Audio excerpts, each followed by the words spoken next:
That intro always stood out to me. I am Couch Coop and we're going to be looking at Awesomenauts Assemble. Dutch studio, came out in 2012, can you believe, then sort of made, given the Assemble title, and rolled out in 2017 on the PlayStation 4, both physical and digital. It's featured on no less than 4 lists on my channel, and I feel it's always sort of fallen through the cracks. It's never had its own video, and I want to express the effort and work that has gone into this amazing side-scrolling MOBA.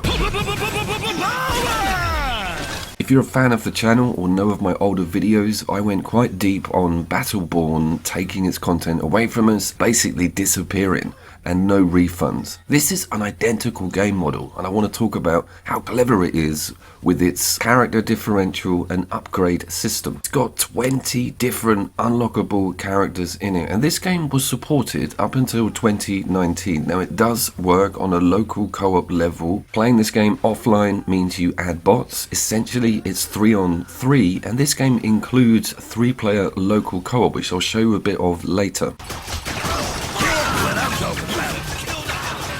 I just want to talk you through what's going on here, because the Battleborn similarities are quite big. Essentially, you choose a character at the start of the game. This is actually locked. Now, there's 2 types of leveling. There's in-game leveling, which gives you more access to power-ups within the shop, which we'll get to. And then there's out-of-game leveling within the character openings and level openings themselves. There's quite a lot to unlock here, and that is a major part of the pull for me, is seeing what character I'm going to get access to, or even what map I'm going to be able to muck about in. You can see your set of hotkeys running across the bottom of the screen there, so it's almost got an ARPG cooldown system. Now if we do the maths on the amount of characters and the amount of hotkey moves or perks and specials against each character, you lose count. It is massive, and they can all be upgraded individually. You can go down strange build lines with particular characters. It's absolutely crazy the depth they've offered on this development front. That is not a sweeping statement. I've played AAA games where the main character has less intricacies on their development than a single character in this 20+ roster. Alright, let's explain the ins and outs of this map and how the turret system works. Most MOBA players will know exactly what we're looking at here, but essentially it's a left to right. We have to take out installations, and then finally we'll get access to take on the base, and it will be end of game. I looked into the variables. You can set time limits. More importantly, because this game doesn't have PvP local, does have it online, you're going to get most of your joy out of the PvE. The good news is, the difficulty on the bots has 6 echelons, and I'm on 2, and we can barely keep it together. So there is a lot of replayability, and the AI is incredible. The bots will go ham on you and use all of the cool characters and all of their abilities.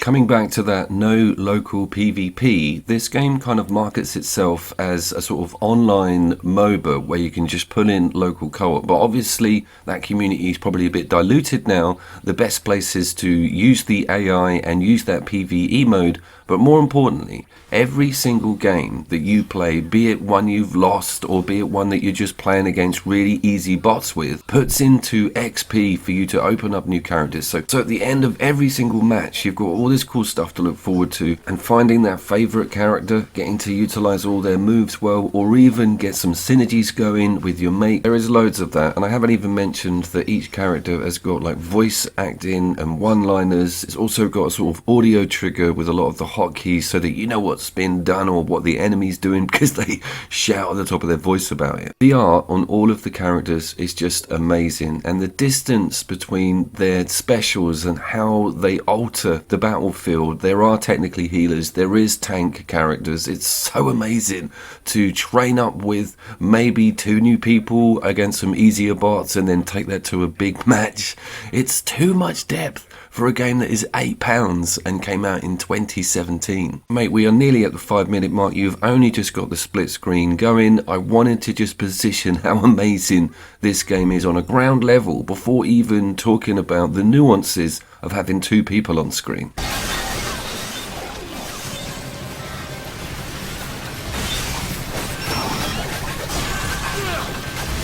The personality within the maps themselves is something I want to talk about. You can wander off and go and get your health back. It does not replenish unless you've got a healer character on pitch. There's all kinds of little nasty things looking to kill you that aren't the enemy team, and you can find little secrets, get loads of money and currency, and they're the white and gold blocks you're seeing that are dropped by downed enemies but also randomly lying around. So you could take the angle of getting beefed up, heading back to the shop, which can be done on teleport, and really buying some cool gear to then take to the fight. You've also got alternate routes to all of the turrets and a wraparound vertical section to some of the maps, so you can fall right through the ceiling and then come through the base of the game. It's so amazing just on its platforming and double jumping, using the lifts and working out the intricacies of all these amazing looking maps. And as an incentive to open up new ones, it's really strong because it will change up that gameplay model.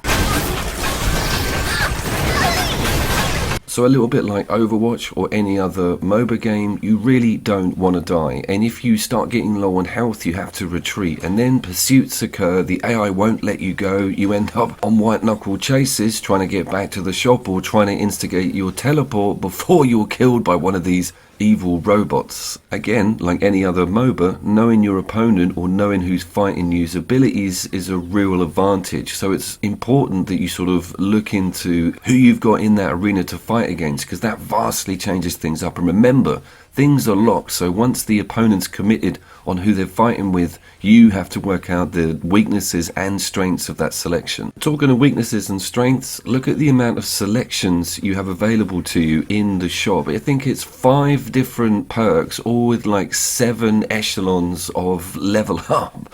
So the more you kill, the more you have access to, the more money you can take back to base and invest in your character. And this is all in real time. This is not something you're doing out of game and then prepare for when you come back in. Everything happens dependent on how much damage you do or how much money you've earned within this battle arena. If you're fighting a tough group of AI bots, the communication needs to be almost constant. That goes with making purchases, working out where the other player is, meeting up on a certain sector of the map, or pushing on one of those turrets. That brings me over to the AI on your side. Your base will always pump out these little NPC bots, and they're like bullet sponges, and they'll wander up to the enemy turret and you've got to back them up, get behind them, because they'll take the majority of fire from you and also do a little bit of damage. You're kind of clearing the way. Battleborn had this as an idea and it was great. I love protecting AI and it doing the dirty work for you, but also acting as a support role or taking out the enemy team's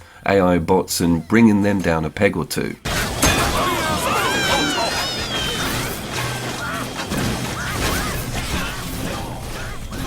This is the 3-player, and notice the 4th screen has the map on it. That map always needs to be there. They could have shrunk it, put it in the middle and made this 4-player, and here comes the biggest heartbreaker with the game, and I want your feedback on this because I may not be looking hard enough, but I cannot find local PvP. Just imagine how good a versus would be on this setup. You've got your team AI bots and you can go 6 on 6, but you are against each other. Maybe it's a dangerous thing because you can see the map on the other player. There must be a reason it's not there. Can everyone double check this is not a game mode?